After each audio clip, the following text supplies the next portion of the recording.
Le problème des pesticides chimiques, je pense que tout le monde perçoit ça, même les producteurs. Ils perçoivent que c'est dangereux pour leur environnement. C'est faute vraiment d'alternatives qu'ils sont obligés d'utiliser.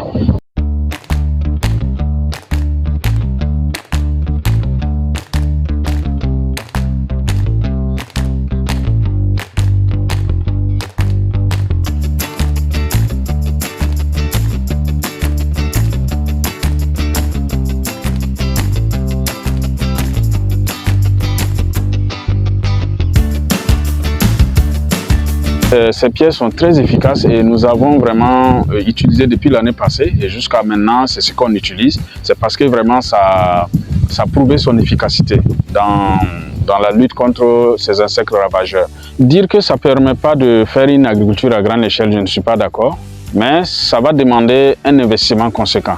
Voilà, parce qu'en fonction de la surface, il y a un certain nombre de pièges à insectes qu'il faut placer. Par exemple, quand vous avez 1 hectare, il faut au moins 150 à 200 pièges à insectes que vous devrez placer à des écartements bien donnés. C'est assez scientifique. Voilà, là, ça va vous permettre véritablement de pouvoir être assez efficace pour lutter contre les insectes. Maintenant, si vous faites moins que ça ne va pas donner les résultats que vous souhaitez. Voilà, donc je pense qu'à ce niveau-là, ce n'est pas un souci. Ça permet vraiment de pouvoir lutter contre, de faire des productions à grande échelle. Encore aussi, il faut préciser qu'on n'a pas besoin d'un grand champ pour faire une production assez rentable. Je pense qu'il faut aussi se diriger vers la production intensive où à travers, avec une petite superficie, on arrive à produire une grande quantité de production en maximisant sur les facteurs de production et en utilisant en fait des spéculations qui ont une rentabilité économique importante.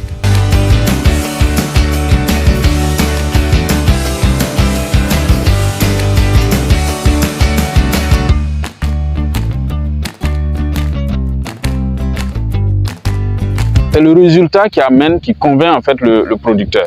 Lorsqu'il place par exemple 1 ou 2 pièges à insectes, il se rend compte que ça arrive à capturer des insectes nuisibles.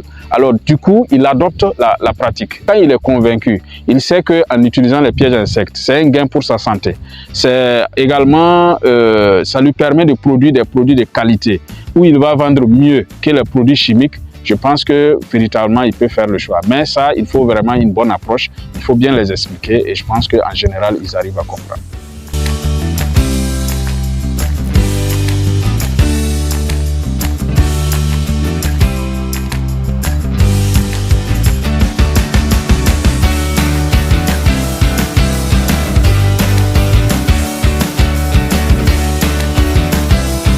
Oui, en fait, c'est dire que pour moi, c'est le futur en fait de l'agriculture.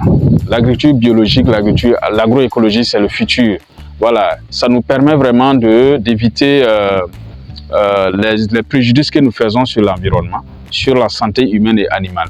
Et aujourd'hui, de plus en plus, les gens sont intéressés par ce qu'ils consomment, par l'origine de ce qu'ils consomment, comment ça a été produit. Beaucoup de gens s'intéressent de plus en plus aux méthodes de production.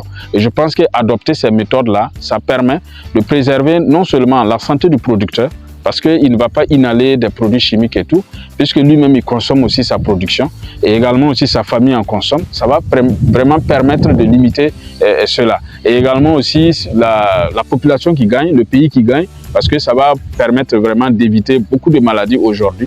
Les gens souffrent pas mal de maladies, et comme le dit Pierre Rabhi, le père de l'agroécologie, alors quand on s'assoit pour manger, surtout quand c'est des produits produits par les produits chimiques, c'est mieux de se souhaiter bonne chance que de se souhaiter bon appétit. Voilà, et je pense qu'il faut qu'on arrive à inverser cette tendance-là, qu'on puisse produire des produits sains ou lorsqu'on s'assoit pour manger, qu'on soit tranquille dans l'esprit, que le producteur lui-même qui a produit soit tranquille parce qu'il sait qu'il a produit, il a servi des produits sains à la population et qu'on puisse véritablement jouir et vraiment profiter des nourritures saines que nous produisons.